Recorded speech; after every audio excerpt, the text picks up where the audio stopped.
Pakauya mine 2016 muna November vakauya vachitaura kuti toda kumaina nzvimbo yenyu mese vachitaura isusu kuti tese muri mupremise yedu ivo vakatengeserwa neZIQ vauya kudaro munzvimbo dzavo dzavaitaura kuti muri mukati saka mamune makuwa takavaudza tine makuwa 4 ari mukati 1 ranga riri apa rariri remwana mwana yeye akafa tangotanga ne36 years avigwa anonzi akafa anga 9 years kozoitawo mama wangu wanga wari apa pane marabhosi apo wakafa tavaviga wanga wani 5 years tavaviga kozoita vamwe vanzi Sifas kutya uripo ari pasera apa anga ane 2 years avigwa uyu anga ari apa pasera apa anga ane 21 years avigwa saka vakauya vachiti toda kubvisa vanhu zvokuti isusu tatitoriwo kuhara takangofonera chinzi chimbi uyai nekuti mukaregedza kuuya hurumende yati ichaita sei ichabvisa nechisimba vachangoya nechigrade vachiita sei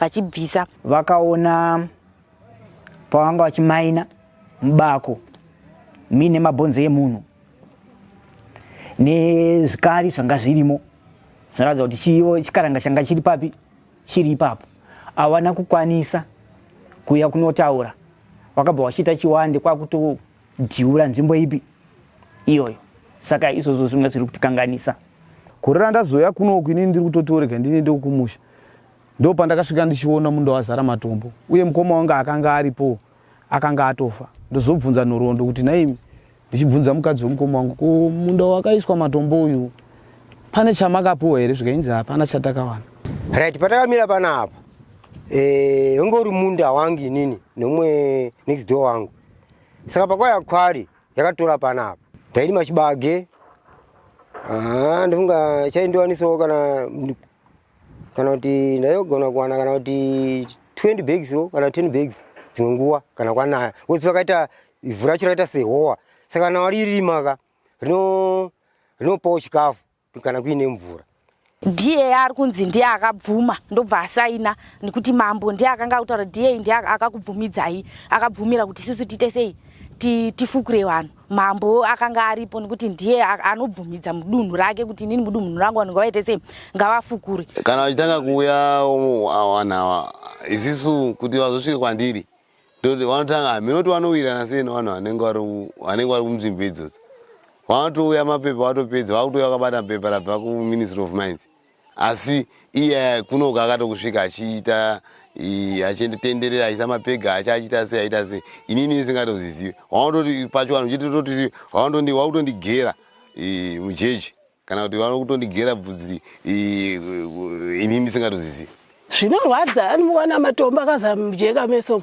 mumunda wedu iwe wese kusvika uko wakazara matombo asi kuti utore dombo racho kuti tengese aiwa ipapo pakatoma apo kurima papa uneka pisi kadiki kaukurima asi munda wakazadza chi matombo munhu akazadza matombo acho akabva aenda vasiya zvakadaro benefit hapana wane ma20 years usingaurime munda wachona chitibvisirai matombo hawabvume iwo makambani ari kuchari chitibvisirai matombo tirimewo hawabvume asi yo kuda kutora dombo iro vachinotengesa zvavo zvaita zvabhadhara wachena vanhu vakauya vachimaina mumukwaru vachimaina wakamaina vachiisa matombo munda mangu vakati kuwadzira munda kuti dhemejira munda dzimba dzedu dzatinogara dzakatsemuka chero matoilets hapana chamunoona mukasvika pamba munongosvika pane dzimba dzine makreki sezvakaita apo pane makreki nenhau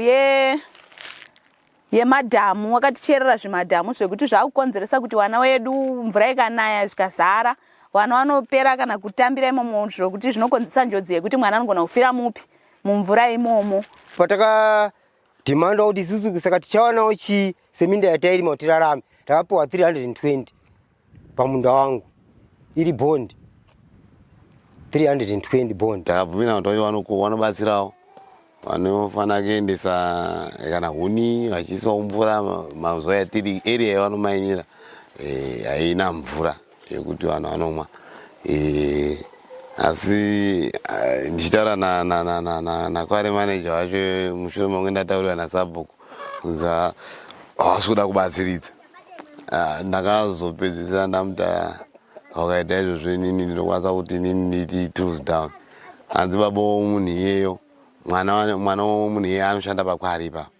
Baba wako bva washaika zvikanzi tokubatsira sei nokuti baba wacho hatiwazivi hatambowaona. Ndakamubvunza kuti iwe kware manager unoda kuti varume vese munharaunda muno unoda kuti wauye here pakwari pana kuti wazive iwewe.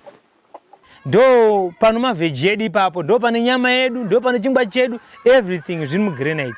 But kuti tichichichiwanawo zviri kutora kunetsa. Uko mama wangu inini vakangobuda vari zvavari, coffin chete ndo rarakadyiwa nemuchenji, magumbeze, hembe zvavanga vangori ngoti mvura chete ndo dzatsutsa. Asi vakangobuda vangori zvavari nehembe dzavo idzodzo. Kozoito uyo anga ari pasera apa akubviswawo futi. Panonzi musoro wakatodonhawo futi kuti vanhu vaibvisa, munhu aingobvisawo nokuti hapana aiziva kana ainyatsozivawo kuti zviri kuitwa sei. Vanhu vaingonzi itai sei bvisai. Vari uko futi akabviswawo anga achangobva kuvigwawo, uyo kofini rake rakangodyiwa mbichani nemuchenji.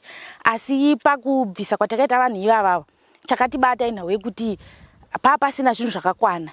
Pakubvisa makuva yayo takatengerwa, isusu tatakaviga nemablankets mahombe sevanhu vanga vari vanhu vakuru, but takazotengerwa tumabeblanketi tuyatuya tokuti takazoita tokuita 3/4 kucrossa kudai somukofini kuti munhu aite sei. Makofini acho aya ndeyekuti vanhu vakazenga vakuita zvekubata neuyu nekuti tungori tumakofini tumwe tuya tokungote temporary tongoti itai twasiyana nemakofini atatakashandisa isusu patakaviga vanhu. Mukatarisa makwarizi iyaya, sisi tinotarisira kuti kana wamai nawo vana vedu wako vanowa employment segore ineri rakauma kune nzara, mari haisi kuwanika, magadheni acho hakuna, hatina mvura yacho yekuti tiite sei. Saka tinenge taakutarisira kuti ivo zvavauya kuchaita ma-employment opportunities. Saka ivo vakuitawo kuti vanobva vadownsize, vochengeta mamwe maclaims asiri kushandwa. Vamwe vanoda kuzouya kuti wapinda washanda ipapo wavharidzira vanhu wapi ivavo, hatichakwanisa kuona vamwe kuti vamwe vauyiwo vaite sei wamaini. Ivo iri kambani imwe chete inogona kuita na claim kana 6, 7, 8 kana 10. Nokuti inde ndichitoona kunge tiri kutongokanganiswa kuti dai dombo racho kamwana Mwari dai wangoripedza rangopera are tingozoti hatina chinhu. Because chinhu chinoda kuti uite follow up nechinhu chaunoziva kuti chiri kutondi handina chandiri kuwana, unopedzisira wangoti dai zvangoparara nokuti tete akurwadziwa. Aiwa ukama hapana because iwo ndotushungurudzawo, hapana ukama bada iyo pane ukama achitibatawo zvakanaka tisowaridzwe gomo iyo. Asi hapana varume vedu marovha tutosafa nenzara muno migorere nzara. Si aiwa autitambudza vanhu ivava. Tinotoerengeka kuti apo panoshandiwa ipapa pesa apo kubva uko kwekutanga uko kuuya kudai so kuenda kuseruko hapana ane murume ari kuenda kubasaba. Tiri kushaya kuti kosei vasino kana rubatsiro zvaro kana remaprojekti zvaro ngouyewo wotipawo maprojekti vanhu vakaaffectwa wacho nzai vanhu vakaaffectwa takukunyaradzai nokupai maprojekti. Hapana chatakawana even kana sent takangofukura hatina, kana chatakapiwa kana mari kana chii kana inonzi disturbance allowance kana chii hatina kana chatakawana. Hatisi kuziva kuti mari yacho ayakapiwa kuda pamwe siringotariswa kuti pamwe admin ndo vakapiwa mari nekuti ivo vakazotendera zvese zvichiitika sei.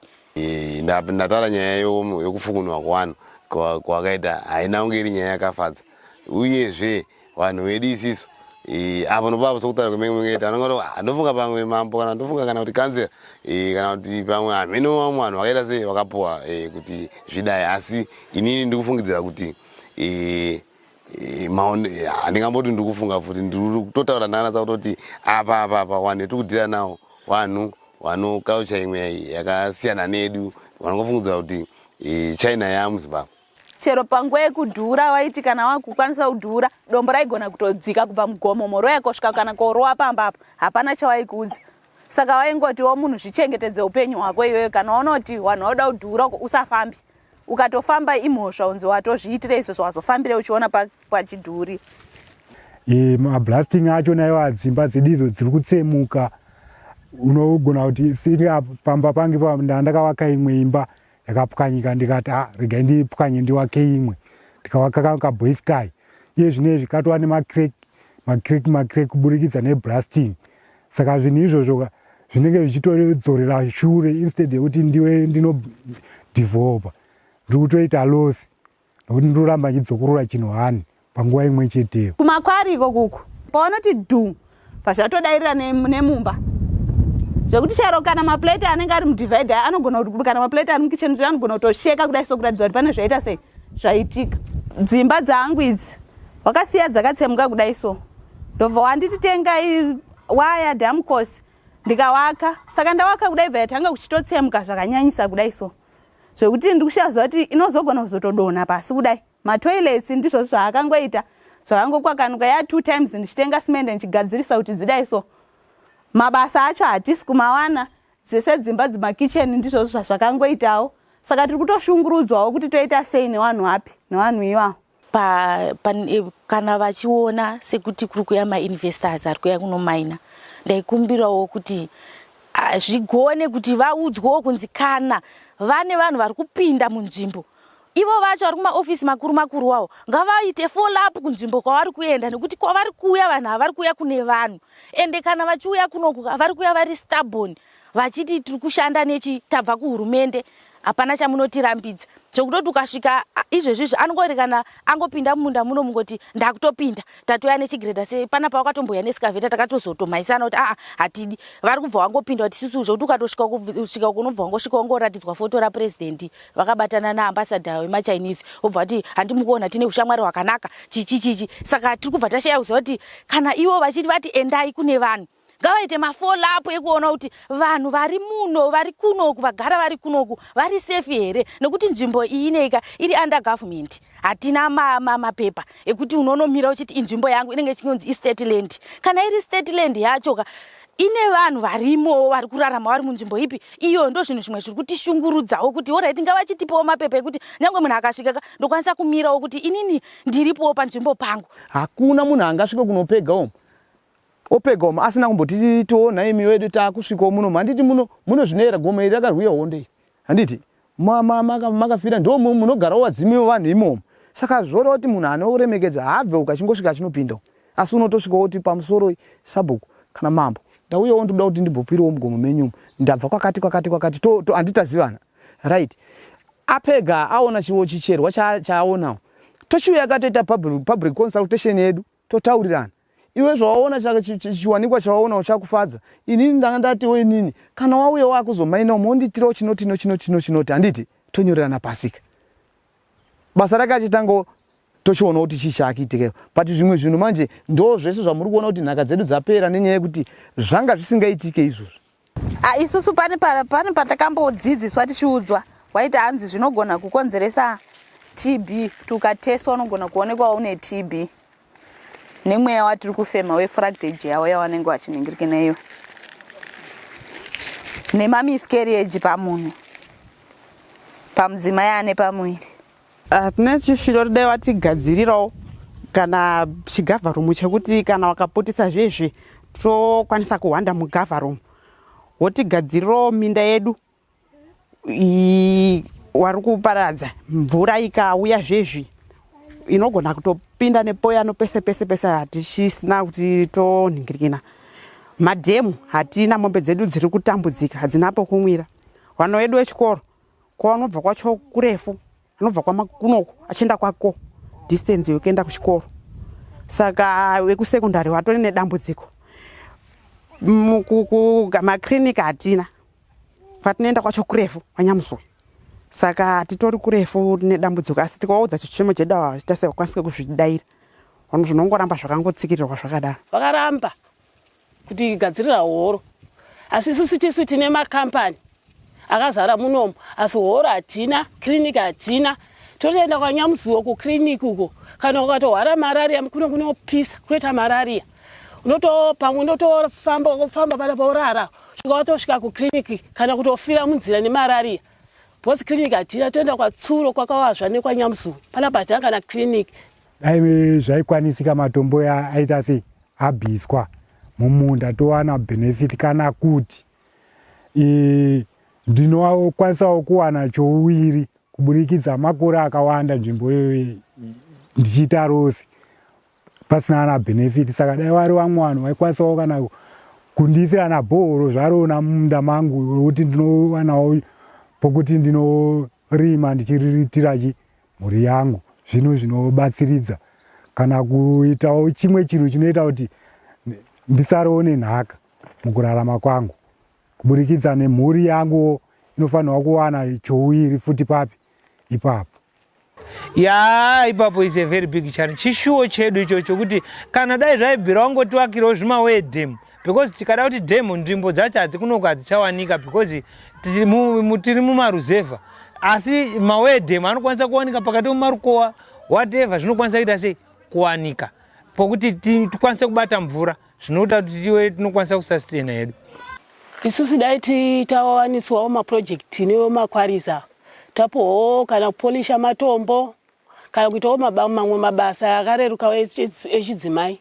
Tikambozama kuvarambidzawo toenda kuna headman uyai kana kansela wacho uyai, hatina kuona any movement yaitika. One kuti ava vaiti vakangouyawo vakangotaura imomo havasisina feedback yavanodzosera kuvanhu, vakangotaurawo nemachinese vavopedzerana kana vachipiwa mariyo votobuda wodi voenda.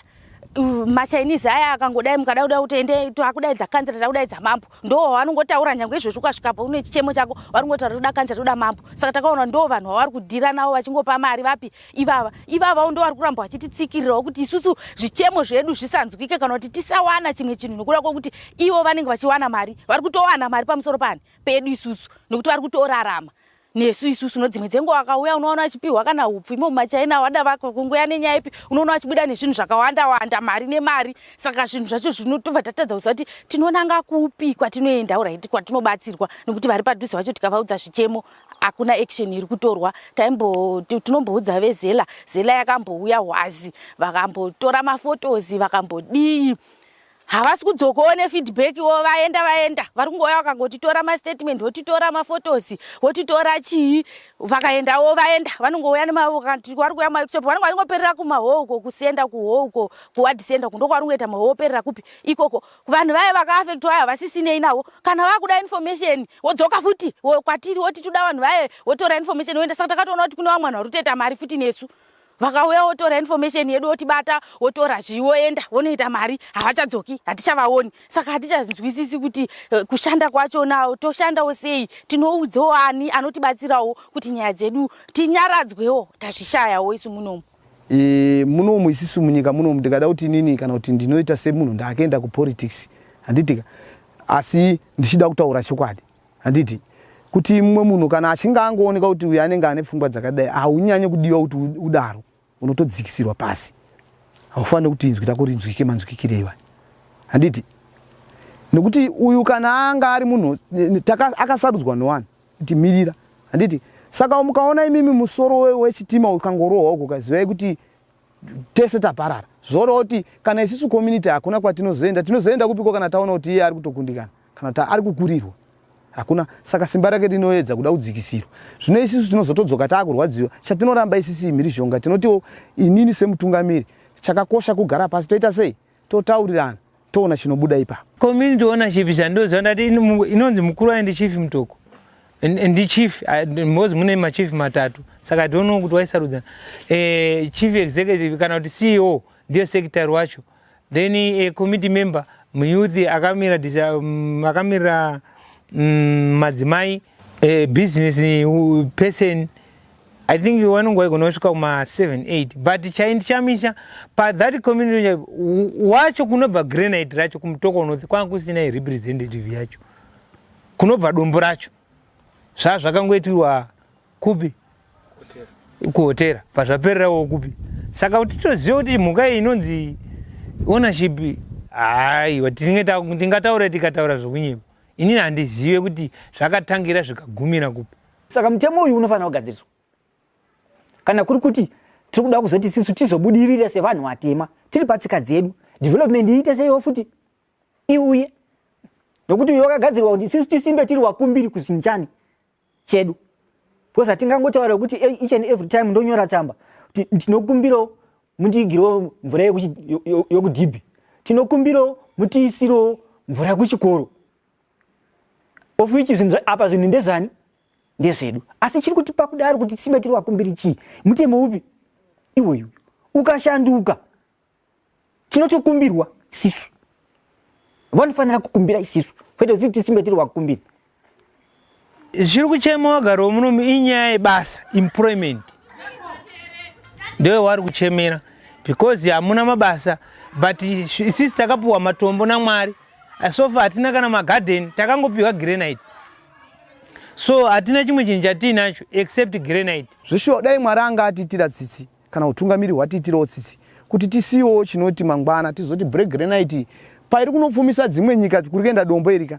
Iyo Zimbabwe yacho chaiche yambosarawo nei, nokuti kusara hanzi pane mwana akazoimba kuti hanzi kuchena kunotangira kutsoka, handiti pakatangira makochera ikadevelopaka, handitika zvake ndo kunosvika kwana Mutoko uko, mukauyawo kuno kumotisvikira muchingosvikawo muchingoona iwa kwakanaka kuno, handiti zvora kuti hazvisi zvinhu zvinonyadzisa, but chinonyadzisa mai ndechekuti break granite kana mukasvika kumba kwangu handina kana dombo rimwe chetewo kana table, even table ndinoyera here kuti handifaniri kunge ndichidyira pamusoro pedombo rakaporeshwa inini. Dombo remakuwa ndikada unoritenga indoritenga richitodhura, handiti madzimambo mavillages emuno dai wari kutoti wari kupowa matombo ivai vachienda kunoyevedzawo misha mawo kana patinotongerawo kana panotongera madzimambo edu pachikwanikawo pane break granite iyo. Dai tatoratidzana so kuti uyai muone, but ndoshaya ndokuratidza ipapo ndokuratidza munonoriwonera kuquarrying, kwete kwedu isusu kudzimba hatina isu. Sezvimwewo zvinhu zvecommunity takambotaurawo nawo kuti vakwanisawo kutipa matombo anenge vachirasa asina basa aya, tokwanisawo kuporisha matombo aya tiri mayouth, semayouth tega tega, totengesawo towanawo mari inotibatsira, asi zvakatadzika vana chakafamba. Isusu dai tawaniswawo maproject newomakwariza tapowo kana kupolisha matombo kana kuitawo mamwe mabasa akarerukawo echidzimai. Chishuwiro changu ini ndechekuti ndaifungidzira kuti mutemo weMines and Minerals Act ndio utange kushandura, because mutemo uyu tiri kuona kuti hausi in favor of communities. Mutemo uyu uri in favor kuna investor, because mutemo uyu ndiwa 1963 up to now, but mwe mitemo yese takaamenda. Saka chishuwiro changu even kugovernment ndechekuti mutemo uyu ngaushandurwe. Kana iri nguva yemaelection yachokwadi zvichemo tinopereka, asi zvinozoitika ndezvekuti hatizoziva kuti zviri kuzofamba sei kumberi. Ivo vanoti ndichagadzirisa tikufambidzana tichitaurirana nevarungu, asi problem yacho tionoti yagadzirisika pari zvino apa hatisati taiona. Haiwa MP wedu ka munhu anomiramira, iye MP wedu hana nungoba, asi zvichema zvedu anotozviziva ipapo zvinotowarwadzawo futi. Munhu wakatozadzwa futi matombo, wakutoshungurudzwa futi neiva makambani iwawo. So nditwa kuda kwashe makanda. I work with youth initiatives for community development, YICD. We work in Mashonaland East, that is Mutoko, Murewa, UMP and Mudzi districts. And this is one of the wards that know Shandira, which is Ward 10, which is called Nyamutsauni Ward 10. And as you can see, it's a resource, blessed ward that has abundant granite resources, black granite that is. The work that we have been doing Isusu as a youth organization has been muchly centered on the amplifying of the community voices, because before our being into the playing field, that is the civil society, there wasn't really that common voice from the local people whereby they could voice in their concerns, air out their grievances, and even be aware of what rights they have in regards to the environmental and the extractive activities that are happening in their wards. So what we then did was to also come up with this organization so as to try and air out these views, and mostly importantly to also capacitate them so that they start to be aware of their rights, that is environmental, human rights, and also so that they can also start to advocate for their own communities as well. Because if you are to move around the community, you would then realize that one, there is environmental degradation, even as you can see right here where we are. Right, rat balls are just being dumped everywhere, and I mean, the sacred places are being desecrated. For example, we have graves that are being unearthed. We have mountains that used to be sacred back then, but now due to mining, all that has actually been set aside.